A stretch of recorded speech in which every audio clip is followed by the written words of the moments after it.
Right, exactly. And this has all really come to fruition over the last 200, 250 years. Some people might call the French Revolution the beginning of the end with all of this. That's certainly when French culture, and then by extension, English culture, which was always desperately trying to copy whatever was popular in French culture. You can see it in the fashions. It's one of the reasons. One of the things that has always made me uncomfortable when watching a lot of the Jane Austen novels put to film is that what those women would wear back in the very early days of the 19th century. So like from, 1795 to 1815, what was very, very popular in terms of female fashion were these extremely low-cut dresses. They would have empire waists, and so, it would be formless. It would almost just be a straight, drop all the way down to the ankles, and it was all the way down to the ankles, but the boobs would just be hanging out. If I can just, call a spade a spade, these women would have their bosoms just hanging out of these dresses. And that was all a French Revolution fashion that then carried over into England. And it was the big rage right at the time of all the Jane Austen works.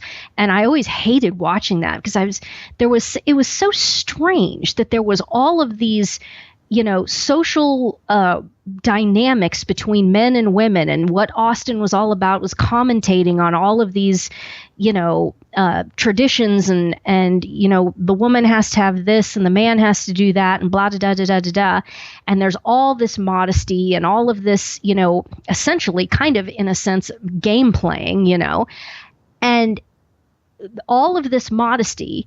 And yet these women are walking around in these dresses with their boobs hanging out. And it's ever since I was a little kid, it just struck me as really weird and just nonsensical. But that's what it is. It comes from the French Revolution, which was just awful and terrible and godless and one of the most horrible things that has ever happened. And if you haven't watched my video presentation on the Vendée genocide, please do. I think it's still on my YouTube channel, and if not, it's been mirrored many, many, many, many times. If you just type in my name, Anne Barnhardt, and Vendée, Vendee, it'll come right up.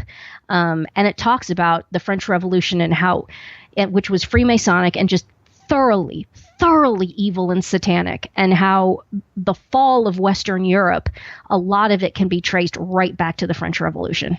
And actually sitting on my desk right now, I'm picking it up, looking at it, is the DVD, The War of the Vendée, The Forgotten Martyrs of the French Revolution by, I think it's Navis Pictures.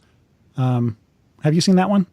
Is that the one that's casted entirely with children, or is that another one? I haven't seen it yet, but it's it's Navis Pictures, so that's Jim Morlino's group out of New England.